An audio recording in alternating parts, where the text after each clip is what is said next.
గమనించాల్సిన అంశము చంద్రబాబు నాయుడు గారి క్యారెక్టర్ ఏంటి, ఆయన ఎజెండా ఏంటి. ఆంధ్రప్రదేశ్లోనే కాదు యావత్ భారతదేశంలో ఎంత నీచానికైనా దిగజారిపోయే క్యారెక్టర్ అది. అంటే రాజకీయాల కోసం ఎక్కడికైనా దిగజారిపోతారు. ఇవాళ అంశం చూస్తే ప్రశాంత్ కిషోర్ గారు, ఆయన్ని మాకు సిఫాలజిస్ట్ కిందన గతంలో పనిచేస్తే ఈ చంద్రబాబు నాయుడు అన్నన్ని మాటలు ఏమని అన్నాడంటే బీహారీ గుండా అన్నాడు, బందిపోట్లు, బీహారీ డెకాయిట్లు, బీహారీ గురించి అసలు అనని మాటలంటూ లేవు. మళ్ళీ ఇలాంటిది ఆయన సుపుత్రుడు లోకేష్ స్వయంగా ఫ్లైట్లో తీసుకుని వచ్చి స్పెషల్ ఫ్లైట్ మళ్ళీ తీసుకుని వచ్చి చంద్రబాబు నాయుడు గారితో మీటింగ్. అసలు నాకు ఒకటి అర్థం కానిది ఏంటంటే, ఒకళ్ళ పక్కన ఉంటే అంటే ఆయనకి వ్యతిరేకంగా ఉన్న వాళ్ళ చోట ఉంటే అంత దుర్మార్గుడు, బందిపోటు అనని మాటలు లేవు. ఈయనతో కూర్చుంటే సచ్చీలుడు అయిపోతాడు అనమాట. ఒక్కసారి ఆంధ్ర రాష్ట్ర ప్రజల్ని ఈ అంశాన్ని గమనించమని కోరుతా ఉన్నా. అంటే ఎంత దారుణాతి దారుణమైన వ్యక్తిత్వం గల వ్యక్తో ఈ చంద్రబాబు నాయుడు గారు. రాజకీయాల గురించి ఎంత నీచానికైనా దిగజారిపోతారనే అంశము ఇవాళ తేటతెల్లమైంది. ప్రజలను ఒక్కసారి నిశ్చితంగా గమనించమని కోరుతా ఉన్నా. అంటే రాజకీయాల గురించి ఎంత నీచానికైనా దిగజారిపోతారు, రాజకీయాల్లో పదవుల గురించి, అధికారం గురించి ఎన్ని తప్పుటడుగులైనా వేస్తారనే అంశము ప్రజల్ని గమనించమని కోరుతా ఉన్నా. ఇది కాకుండా ఒక అంశం అయితే నిజంగా నాకు చాలా చాలా బాధించిన అంశం ఏంటంటే, ఈ చంద్రబాబు నాయుడు గారు, ఈ లోకేష్, ఈ పవన్ కళ్యాణ్ అసలు ఏం మాట్లాడుతూ ఉన్నారు, ఏం చేస్తూ ఉన్నారు. వీళ్ళు ఉండేది తెలంగాణ రాష్ట్రంలో ఉండి ఆంధ్రప్రదేశ్ రాష్ట్రంలో రాజకీయాలు డిక్టేట్ చేస్తూ ఉన్నారు. అసలు నిజంగా ఆంధ్ర రాష్ట్ర ప్రజలు కూడా ఒక్కసారి ఆలోచన చేయండి. అంటే నేను ఇలా చెప్తున్నానని కాదు, ఒకసారి ఆలోచన చేయండి. అసలు ఈ దరిద్రం అవసరమా అని అడుగుతున్నా. ఆంధ్రప్రదేశ్కి ఈ సెకండులు అవసరమా అని అడుగుతా ఉన్నా.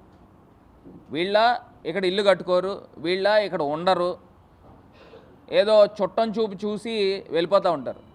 ఈ లోకేష్ అంటాడు, నాకు పవన్ అన్న డైలాగ్ చాలా నచ్చింది, hello AP bye bye YCP అంట. అంటే వీళ్ళకి తగ్గట్టుగానే ఉంది.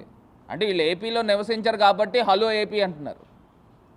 వీళ్ళు ఏపీలో నివసించరు, ఆంధ్రప్రదేశ్లో నివసించరు కాబట్టి హలో ఏపీ, అదో నేను వచ్చాను హలో ఏపీ. అసలు ఇది ఎక్కడ దారుణం అని అడుగుతా ఉన్నా. తెలంగాణలో తరిమి కొట్టారు. రాజకీయాల్లో మొత్తం గుడ్డు సున్నా. ఈ తెలుగుదేశం కానీ జనసేన కానీ మొత్తం గుడ్డు సున్నా.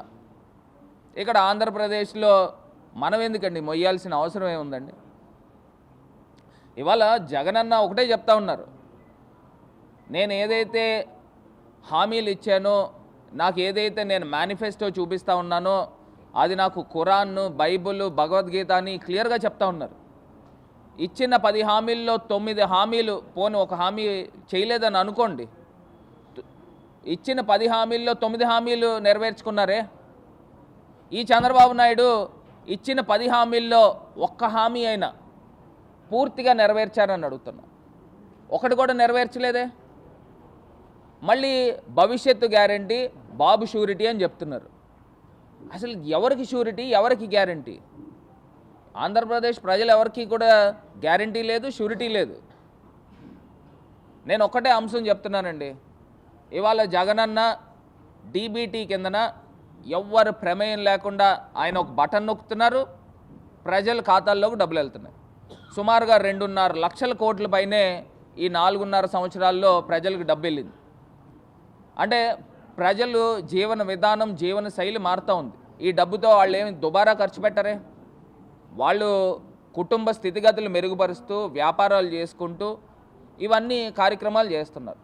మరి జగనన్న ఇంత పెద్ద ఎత్తున కార్యక్రమం చేస్తే ఒకవేళ ఈ ఆంధ్రజ్యోతి పేపరో లేకపోతే ఈనాడు పేపరో లేకపోతే TV5 ABN ఈ ఛానళ్ళు పేపర్లు చదివి కొంతమంది ప్రజలు ఏమన్నా ప్రభావితం అయ్యి ఒకవేళ పొరపాటునే కనుక తెలుగుదేశం పార్టీ అధికారంలోకి వచ్చింది అనుకోండి, మరి జగనన్న 2.5 లక్షల కోట్లు ఇచ్చినా కూడా ప్రజలు నమ్మలేదు అని అనుకోండి, ఈ చంద్రబాబు నాయుడు గారు ఈ సంక్షేమ పథకాలు ఏమైనా నడుపుతారని ప్రజలు ఎవరైనా అనుకుంటున్నారా? 2.5 లక్షల కోట్లు అంటే అది ఒక చరిత్ర, ప్రజలు డబ్బులు ఇవ్వడం అనేది DBT ద్వారా. ఈ చంద్రబాబు నాయుడు అధికారంలోకి వస్తే అంటే సంక్షేమ కార్యక్రమాలు ఇచ్చినా ప్రజలు విశ్వసించలేదు కాబట్టి మనం సంక్షేమ కార్యక్రమాలు ఇవ్వాల్సిన పని మనకే ఉంటుందని ఈ చంద్రబాబు నాయుడు అనుకుంటాడు కదా సహజంగానే. అందుగురించి ఎట్టి పరిస్థితుల్లో చేయూత కానీ, ఆసరా కానీ, అమ్మఒడి కానీ, పెన్షన్లు కానీ మొత్తం అన్నీ కూడా ఒకవేళ చంద్రబాబు నాయుడు అధికారంలోకి వస్తే ఇవన్నీ కూడా ఎత్తేస్తాడు. ఇది మట్టుకి నేను ఈ జోస్యం చెప్తా ఉన్నా. ప్రజల్ని, బడుగు బలహీన వర్గాల్ని, పేద వర్గాల్ని గమనించమని కోరుతా ఉన్నా. ఇవాళ జగనన్న ఉన్నారు కాబట్టి మాట ఇస్తే మాట తప్పరు, మడమ తిప్పరు కాబట్టి ఇవన్నీ చేయగలుగుతూ ఉన్నారు. రాష్ట్రము ఆర్థిక పరిస్థితులు క్లిష్టంగా ఉన్నప్పటికీ కూడా చేస్తూ ఉన్నారు. ఈ చంద్రబాబు నాయుడు ఒకవేళ అధికారంలోకి వస్తే మొత్తం అన్నీ కూడా 2.5 లక్షల కోట్లు ఇచ్చినా ప్రజలు ఓట్లేదు కాబట్టి మనం ఇస్తే ఎంత, ఇవ్వకపోతే ఎంత అని ముందర ఎత్తేసే వ్యక్తి ఎవరైనా ఉన్నాడంటే అది చంద్రబాబు నాయుడే చేస్తాడు. ఇది ప్రజలను గమనించమని కోరుతా ఉన్నా.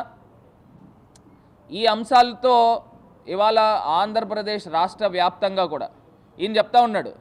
ఈ చంద్రబాబు నాయుడు ఏం చెప్తున్నాడు అని అంటే ఆఫీసర్లకి ట్రాన్స్ఫర్లు ఉంటాయి, ఎమ్మెల్యేలకు ట్రాన్స్ఫర్లు ఏంటని. మరి నువ్వు ఎక్కడి నుంచి వచ్చావు? చంద్రగిరి కాదా? నువ్వు కుప్పంకి ట్రాన్స్ఫర్ అవ్వలేదా? నీ కొడుకు చిత్తూరు జిల్లా వాడు కదా, మంగళగిరిలో ఏం పని? మంగళగిరికి ట్రాన్స్ఫర్ కాలేదా? నీ దత్తపుత్రుడు ఎక్కడతను? సరే పశ్చిమ గోదావరి జిల్లా, అక్కడ గాజువాకలో ఏం పని? ఇక్కడ ఇంకోటి భీమవరంలో పోటీ చేసావు, మళ్ళీ ఈ 2 నియోజకవర్గాల్లో పోటీ చేస్తాడని గ్యారంటీ ఉందా? మరి ఆయన ట్రాన్స్ఫర్ అవడా?